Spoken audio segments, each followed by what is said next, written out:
चैत्र नवरात्रि के दूसरे दिन झंडे वालन मंदिर में सुबह की आरती की गई। नवरात्रि के दौरान 9 दिनों तक प्रत्येक दिन देवी दुर्गा के एक अलग रूप की पूजा होती है, जिसमें भक्त पूरे दिन मां ब्रह्मचारिणी की पूजा करते हैं।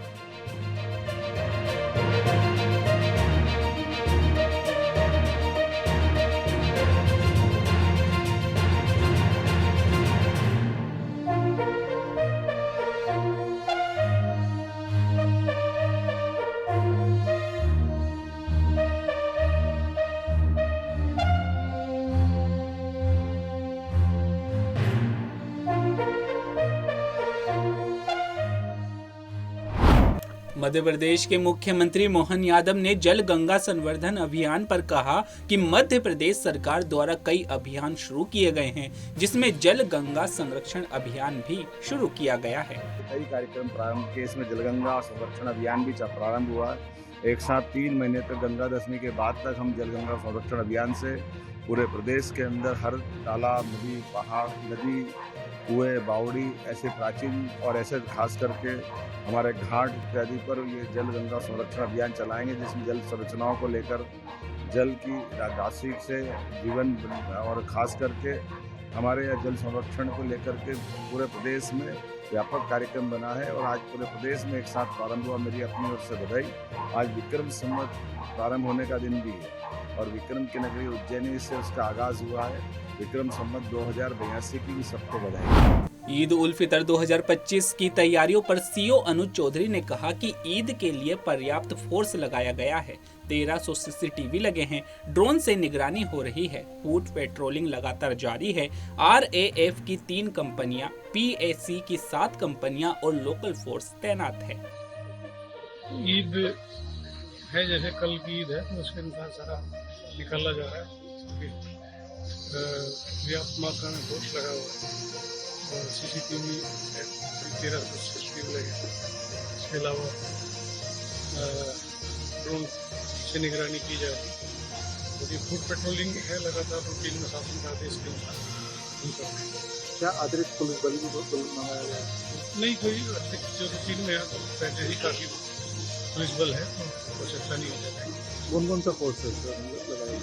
RAF है 3 कंपनी, PSC है 7 कंपनी और लोकल फोर्स है पुलिस। रामेश्वरम में नए पंबन रेलवे ब्रिज के उद्घाटन की तैयारी चल रही है। प्रधानमंत्री नरेंद्र मोदी 6 अप्रैल को नए रेलवे ब्रिज का उद्घाटन करेंगे।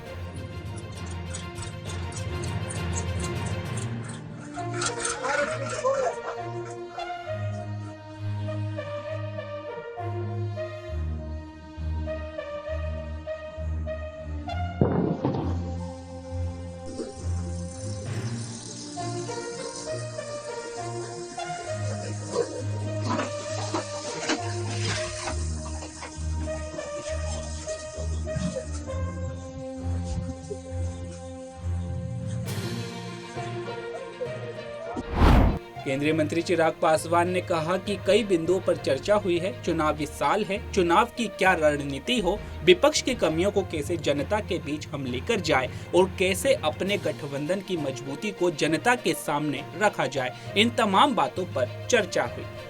ये काफी बिंदुओं पे चर्चा हुई है। चुनावी वर्ष है, स्वाभाविक है।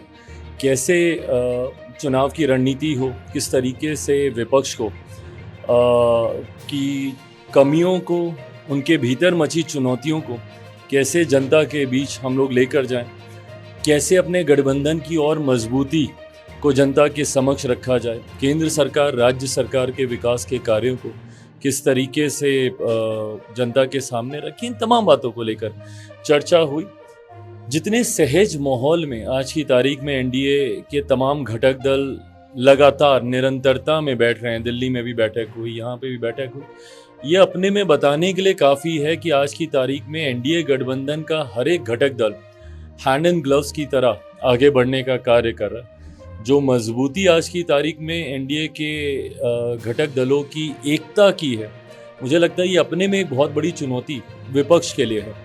जहां हमारे गठबंधन के तमाम घटक दल, हमारे तमाम नेता एक साथ अलग अलग जिलों में कार्यक्रम करना, प्रवास करना, जनता के बीच ही नहीं बल्कि कार्यकर्ताओं के बीच भी, बूथ स्तर के कार्यकर्ताओं तक अपनी बातों को लेकर जाने का कार्य कर रहे हैं। तो वहीं दूसरी तरफ एक बटा हुआ विपक्ष आज दिखाई दे रहा है। जिस तरीके से महागठबंधन के भीतर ही अलग अलग घटक दलों के बीच ही वर्चस्व की लड़ाई दिखाई दे रही है और वो दूरियां और दरारें महागठबंधन में दिख रही हैं। कांग्रेस और राजद के बीच में खास तौर पर जहां महत्वाकांक्षाओं की लड़ाई एक दिखाई दे रही है कि कौन ज़्यादा सीट पर लड़ेगा, जहां राजद इस बात का आरोप लगाती नहीं मानती भी है कि अगर पिछली बार राजद की सरकार नहीं बनी तो वो 70 सीटें कांग्रेस को देने की वजह से हुआ। ऐसे में 70 सीटें या उससे ज़्यादा की महत्वाकांक्षा कांग्रेस की है और जो दिखाई भी दे रहा है उनके प्रभारी हों, उन्होंने एक नया चेहरा ढूंढा है जिनको लेकर वो यात्रा कर रहे हैं। भले वो एक ऐसे व्यक्ति हैं जो हम ही लोगों के विकास के कार्य गिना रहे हैं। अगर वो अलग अलग जगह जाकर अपनी यात्रा में बोल रहे हैं कि बिहार में सड़कें बन रही हैं पानी बेचने के लिए, प्रभु कब तो वो समय आएगा, कब पानी बिकेगा पेट्रोल से ज़्यादा महंगा और कब विदेशी कंपनियां या देशी कंपनियां आएंगी। पर ये तो हम मान रहे हैं ना कि यहाँ पे सड़कें बन रही हैं, बिहार में विकास के कार्य हो रहे हैं। तो ऐसे में चुनौती महागठबंधन के घटक दल आपस में एक दूसरे के लिए बने हुए हैं। वहीं दूसरी तरफ जब ये खूबसूरत तस्वीरें जाती हैं जहाँ पे एनडीए के तमाम घटक दल एक साथ बैठकर बहुत ही सहज माहौल में चर्चा करते हैं तो ये हमारी ताकत को दर्शाता है।